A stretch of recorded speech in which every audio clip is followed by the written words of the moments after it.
Live from New Delhi, you're watching DD India Live, India's voice to the world. I'm Tanvi Taneja, coming up in the next 30 minutes. Droupadi Murmu becomes the first Indian president to take sortie in Rafale fighter jet at Haryana's Ambala Air Base.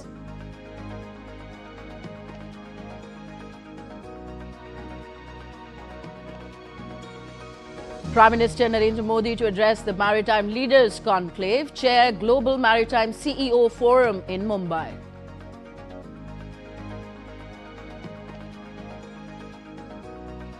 Donald Trump says Gaza ceasefire not in danger after Israel launches airstrikes on Gaza.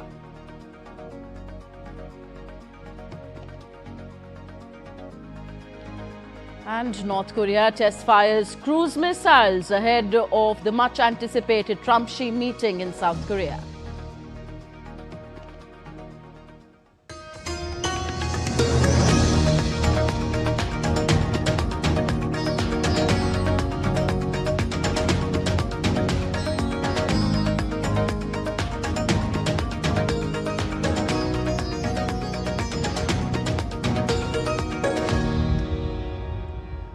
Supreme Commander of Armed Forces of India, President Droupadi Murmu, took a sortie in Rafale fighter jet at the Indian Air Force Station in Ambala, Haryana. This was President Murmu's second flight in a combat aircraft following her 2023 sortie in a Sukhoi 30 Make 1 at Tezpur Air Force Station in Assam.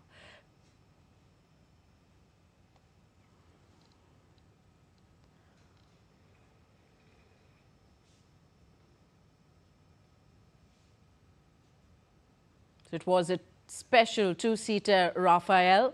President Murmu earlier was also formally given a Guard of Honor prior to her sortie. Rafale jets were formally inducted into the Indian Air Force in September 2020 at Ambala. They have played a key role in Operation Sindoor, a targeted response by India to the April 22nd dastardly Pahalgam terror attack to Pakistan.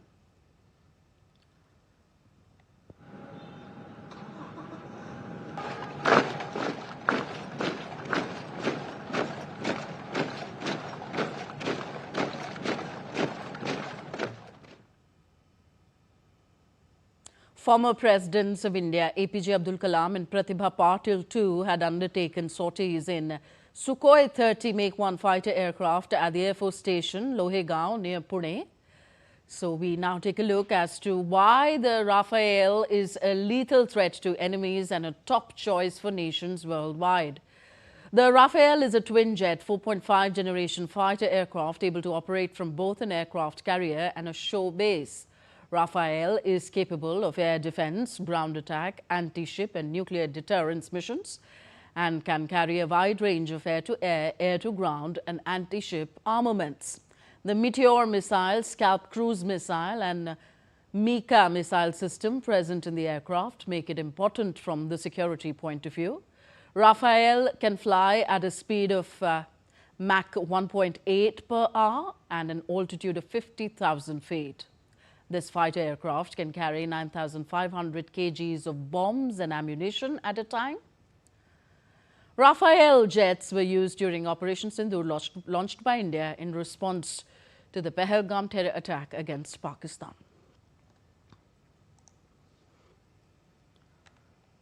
Under the theme Uniting Oceans, One Maritime Vision, India Maritime Week 2025 is underway in Mumbai from 27th to 31st of October. Hosted by the Ministry of Ports, Shipping and Waterways, India Maritime Week is said to be the world's largest maritime gathering, bringing together key stakeholders from across global maritime ecosystem. Prime Minister Narendra Modi will address the Leaders Conclave and the Global Maritime CEO Forum during the event. Prime Minister Narendra Modi will visit Mumbai on Wednesday to address the Maritime Leaders Conclave and chair the Global Maritime CEO Forum at the India Maritime Week 2025. The Global Maritime CEO Forum will bring together CEOs of global maritime companies, major investors, policymakers, innovators, and international partners to deliberate on the future of the global maritime ecosystem. The Netherlands Minister of Infrastructure and Water Management, Robert Tiemann, who will be part of the CEO forum, spoke to DD India about strengthening bilateral cooperation between India and the Netherlands in maritime and water management. Memorandum of understanding, different types of topics are on there. For example, the training of the maritime professionals, but also table topics like the water quality, topics like the maritime agenda to manufacture vessels.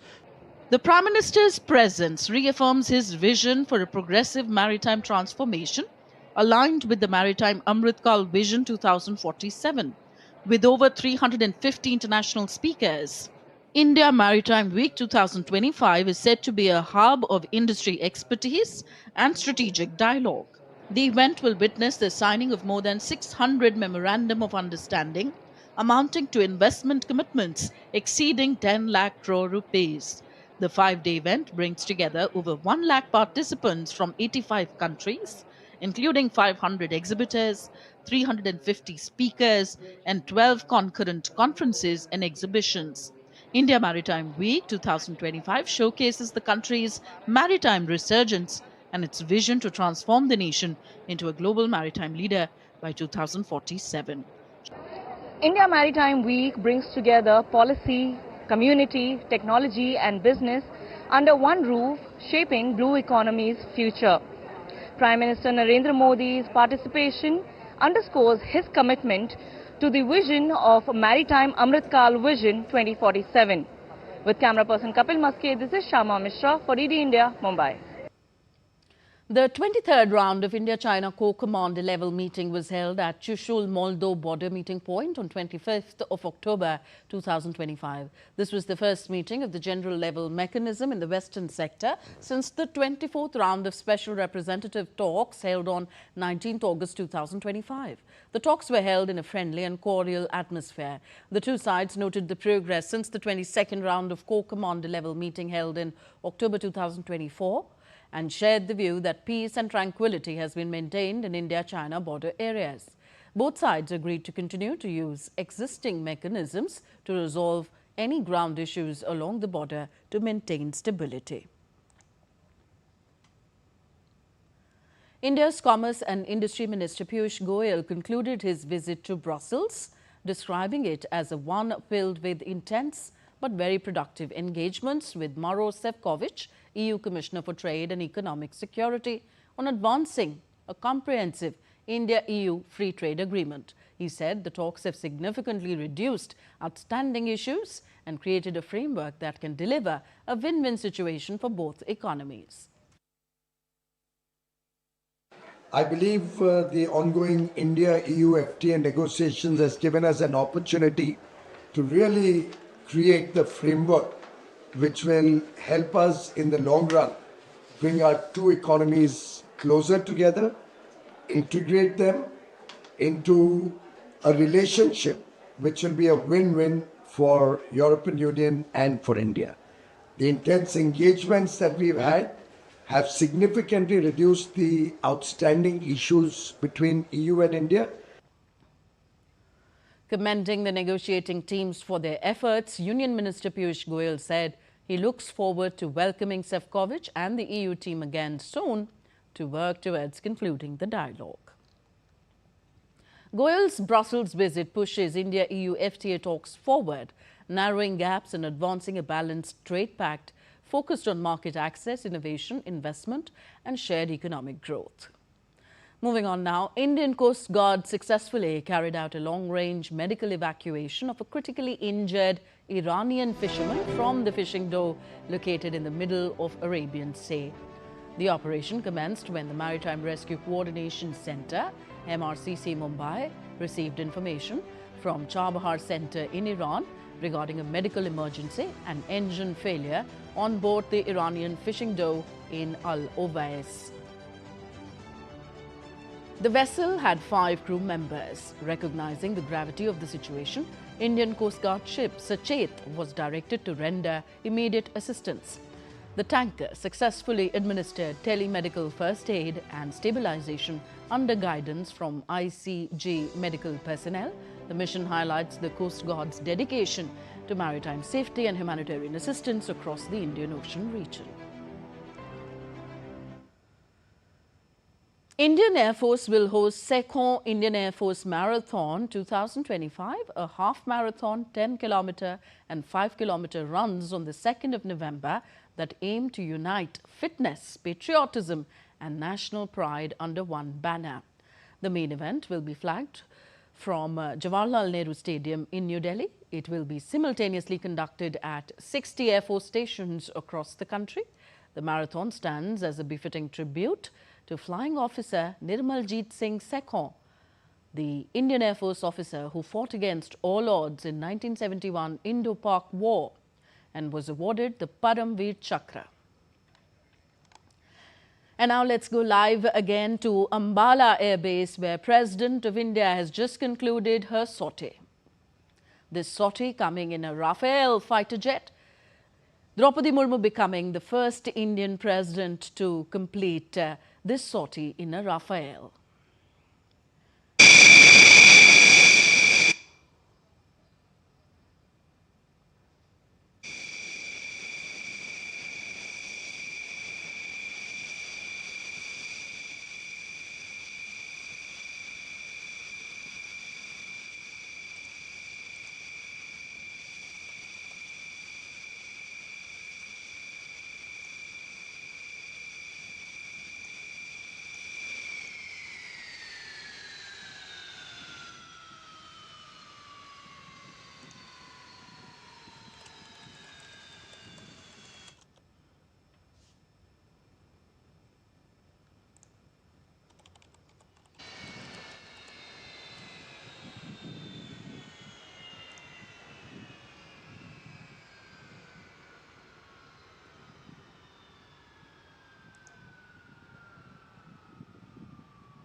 So this is a Rafale fighter jet, which has just undertaken a sortie with the Supreme Commander of the Indian Armed Forces, President of India Droupadi Murmu, a senior pilot there, a two-seater aircraft. It's a fourth-generation fighter aircraft, which many nations have included in their defense arsenal.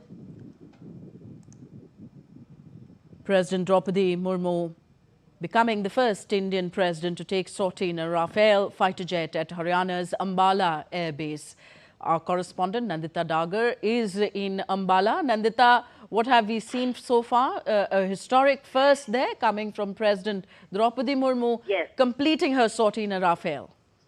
Yes, just now, moments ago, Tanvi, President, the Supreme Commander of our Armed Forces, President Murmu has touched down. She has landed and she's just about to disembark from this Rafale, which is the most advanced fighter jet that our Indian Air Force possesses.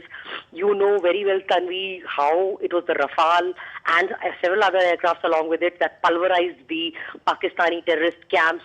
During the start of Operation Sindoor, the runways of Pakistani Air Force bases were cratered.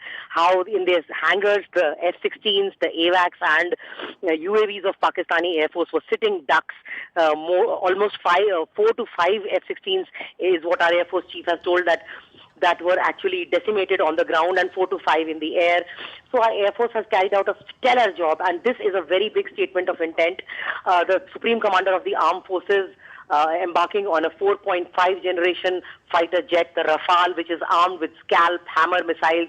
She was earlier, when she arrived at the Ambala Air Force Base earlier today, around 9:45 or so in the morning, she was given a briefing, operational briefing. Then, of course, she dressed in her overalls for the flight. Her medical test was done, and then has undertook a sortie of about 30 minutes or so from this Ambala Air Force Base. Of course, her wingman was the Air Force Chief himself, Air Chief Marshal Amarpreet Singh, was accompanying her as a wingman in another Rafale, which was accompanying this Rafale being, which, in of course, in which our President, the Supreme Commander of our Armed Forces, President Murmu, had embarked. So this is a big statement of intent, a message to our adversary, the Pakistani terrorist state. It is a stern warning to that, and of course a reassurance to our countrymen that India is a democracy. The political the power is wielded by the political leadership, that is the President and the Prime Minister. We just a week ago saw Tanvi, our Prime Minister, embarking the INS Vikrant in. That was also a big statement of intent, coming just 6 months within the Operation Sindoor. And as I speak, I'm sure you would be getting visuals of our President Murmu disembarking from this Rafale fighter jet. We have 36 of those, and more to come, of course, which are the Rafale Marines. They will be coming. 26 of them. Most of them will be made in India.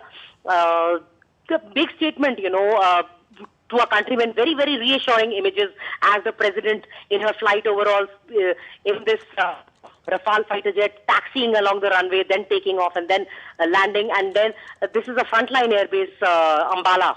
Tanvi, this is a frontline air base and played a huge role in Operation Sindoor in the first few days in the round 1 of Operation Sindoor.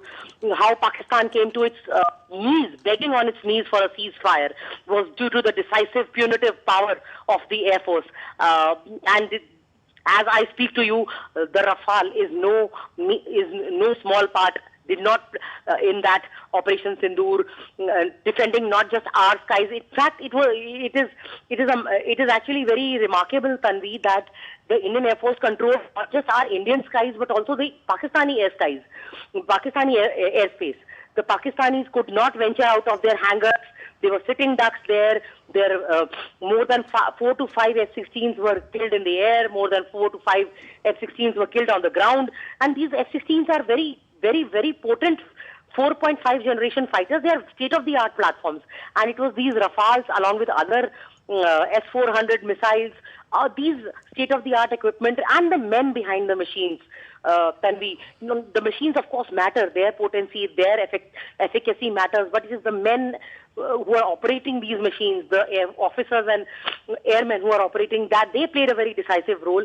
And we can just imagine if it was this Rafale. It has become a symbol of Operation Sindoor. Our Prime Minister visited the Adampur Air Force Base just days as Operation Sindoor began, and he, of course, when you saw that in the backdrop of Prime Minister Modi, the images of S-400. Now you see the President Murmu disembarking from the Rafale. These are very, very powerful images, and when they are beamed live, as we are beaming them live to you, through you to our countrymen, they send a very, very reassuring message to our countrymen. Tanvi? Yeah, of course, we see 2 little girls also greeting the President of India, Supreme Commander of our Armed Forces, who has undertaken a very historic sortie in Rafale. Nandita, if you could talk to us about the induction of Rafale. If I'm not wrong, it was the Ambala Air Base when the first batch of the 5 Rafale jets were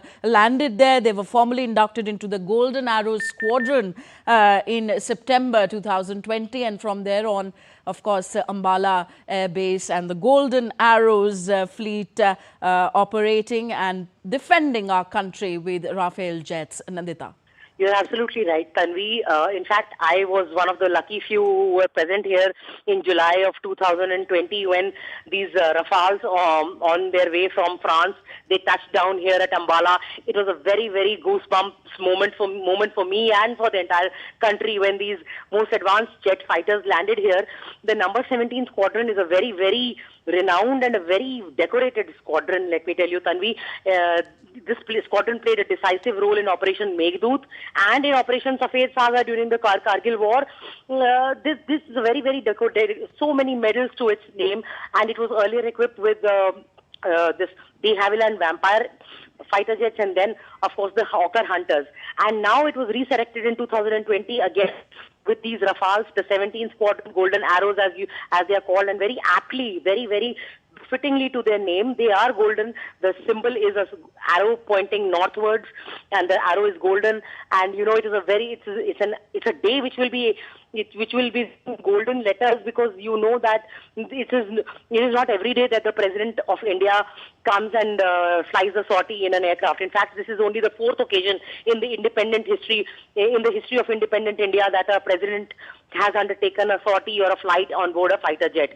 In 2006, it was President Kalam who flew on board a Sukhoi from the Air Force Base of Pune. Then in 2009, it was President Pratibha Patil who again flew on board a Su-30 MKI from the Air Force Base in Pune, Lohegaon it is called. And then again it was President Murmu in 2023 when she flew on board a Su-30 MKI again from Tejpur in Assam. And this is the 4th time that a President of India has flown. And this is the most advanced fighter jet. Yeah, so Nandita, out of the today. 4 occasions that you have listed of the presidents of India undertaking sorties in the fighter jets of India, 3 times it has been a woman. On that note, yes, we are getting more visuals there. Senior aircraft personnel there. Commending this achievement of the President of India. If you could please repeat your question. I actually, we are not being allowed phones here, and I cannot. So what we are seeing there on what we are seeing there on our screen, and Nandita, are some photo ops going on. President of India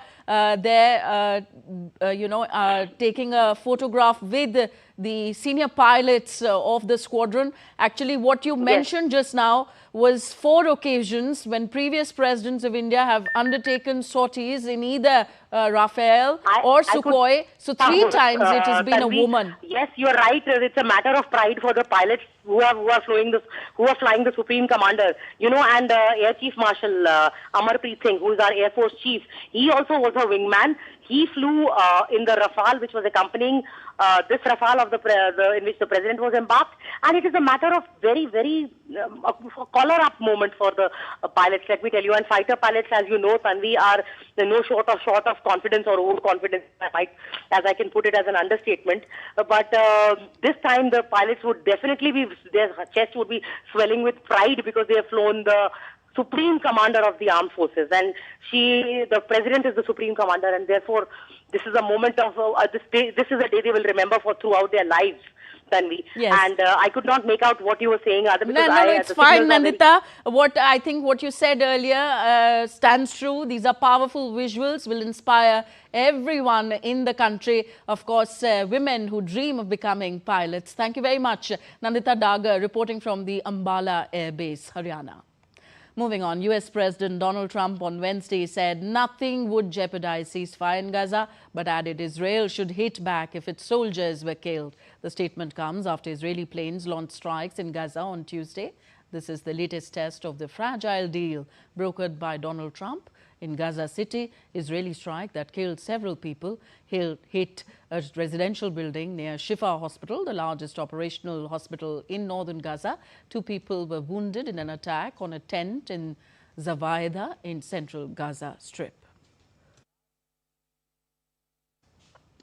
A statement from Israel said Prime Minister Benjamin Netanyahu ordered powerful strikes on Gaza. Defense Minister Israel Katz accused Hamas of carrying out an attack against Israeli forces in an area of the enclave that is under Israeli control. Both sides have accused each other of ceasefire violations. The issue flared up when Netanyahu said that Hamas had violated the ceasefire by turning over some wrong remains in a process of returning the bodies of hostages to Israel. Israeli forensics said the remains handed over on Monday belonged to Ofer Zarafate, an Israeli killed during Hamas's October 7, 2023 attack. Zafarate's remains had already been partially retrieved by Israeli troops during the conflict.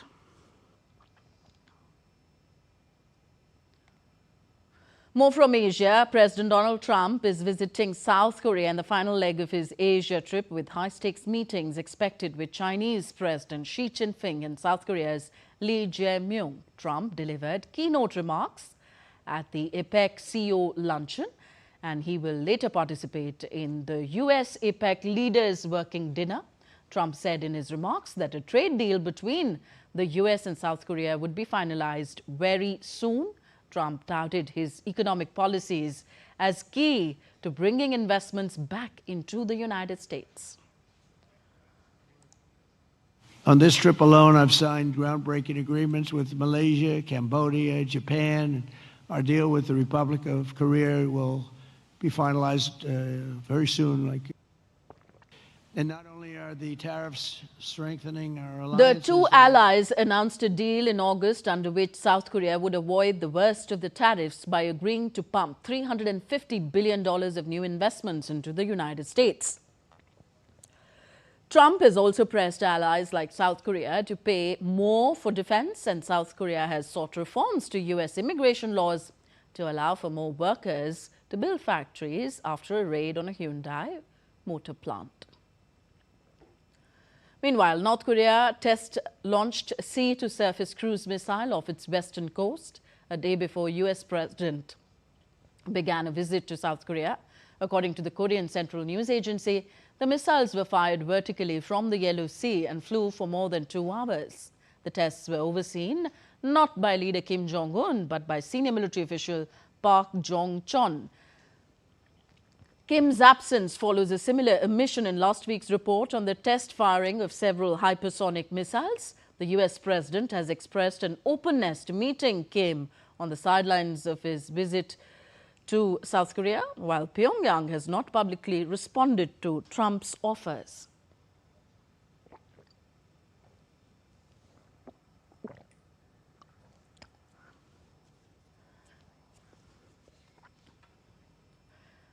And that's all for this edition of DD India Live. Do let us know your thoughts on the news of the day. Connect with us on our different social media handles at DD India Live.